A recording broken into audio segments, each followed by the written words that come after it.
But Richard Wolff has great news. And I think sometimes we need some positivity. And this is in reference to the workers. Economic update. We're going to give a shout out here. Let's go ahead and dive in. I begin with a story that was published in the Boston Globe, the #1 newspaper in the state of Massachusetts, and indeed in much of New England.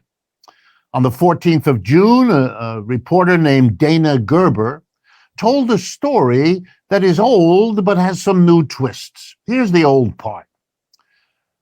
As our population ages, there are tens of thousands of small and medium-sized businesses whose owners built them up usually from modest beginnings, but are now interested in retiring and wondering what to do with their business that has 20 workers or 50 workers or 200 workers that they've gathered as their business has grown. And they confront a really bad choice. They could shut their business down, but they worked a lifetime to build it up. They don't want to. Moreover, it would be catastrophic for all those employees, many of whom they know by name, having hired them. They don't want to do it. They could sell out to another company, but that runs the same risk. The new company could shut the business down, fire the workers, replace them with others, close it down, etc. They don't want to go on, become a share company, issue shares on the stock market, again, for the same reason. And they discover, by eliminating everything else, that there's one thing they can do that meets more of their needs. Sell the business to the workers in it. They won't close it down because it's their business. It's their job. The community will help because it doesn't want the business to close. This is so genius and yet so simple, but most people don't do it. And you see this happen a lot of times, especially with smaller businesses where they hit, a rough patch and they're like, we got to just go ahead and just shut it all down. And then everybody has to go look for another job. And there you are putting yourself at the mercy of another employer to hire you and to give you the benefits that you need. When in actuality, especially depending on the number of workers that are left, you could just sell the business to the workers who are there and in turn create a worker co-op. It's really smart, but a lot of businesses don't do that. They see that they're in the red and they're like, well, this is it. Let me go sell the business, but they end up selling it to a bank, right? Or they let the bank take it, or they foreclose and the bank takes it, or they sell it to another investor and he turns that small business into another Starbucks location. Like, you need another one of those, right? So this is actually genius, but a lot of people just don't do it, unfortunately. Doesn't want the workers to lose their jobs. It's bad for the whole community. Wow.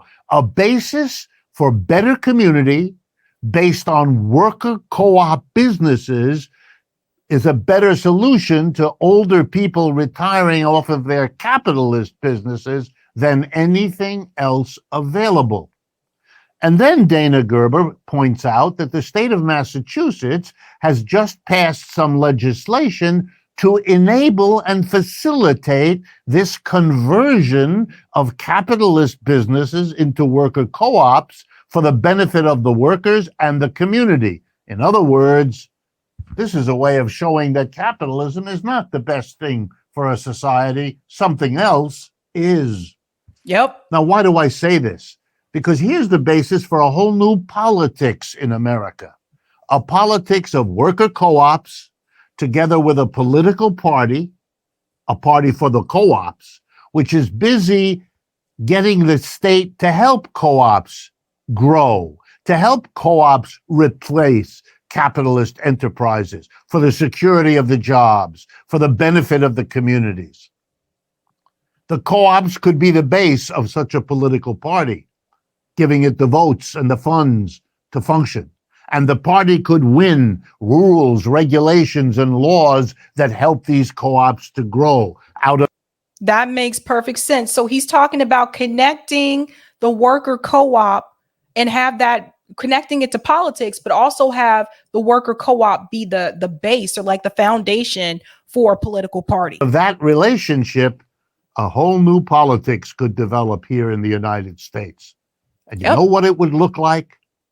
The politics of an earlier time in America, when capitalism was fighting against old landed interests, feudal landlords, here in the US as well. And they used the government to help capitalism grow out of the shell of the old system. Well, that's what the worker co-ops can do. Build a political party, or help do it, that will make the transition easier, quicker for these co-ops.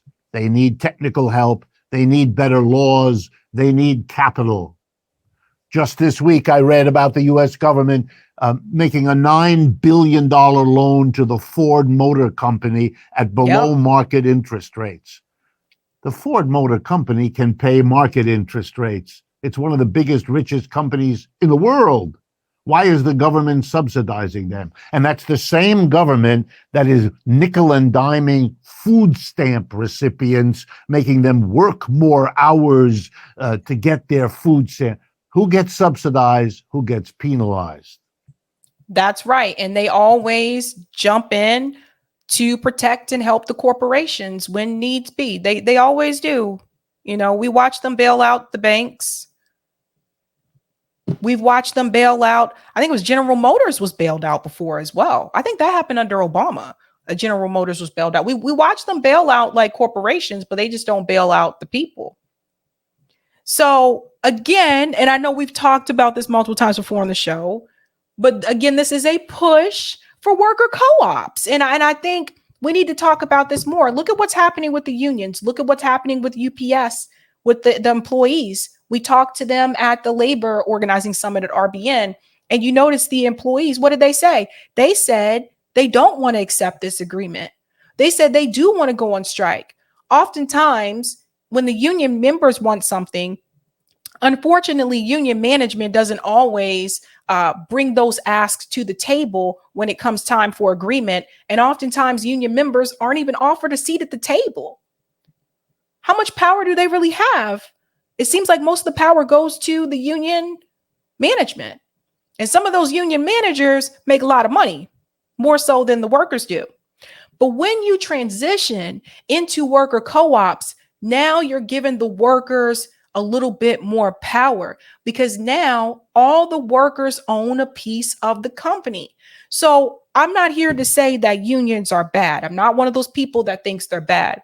But I do think that unions should be the first step. And I think the ultimate goal should be worker co-ops, so that you can own part of the company. As long as you are under someone else's thumb, how many rights do you really have?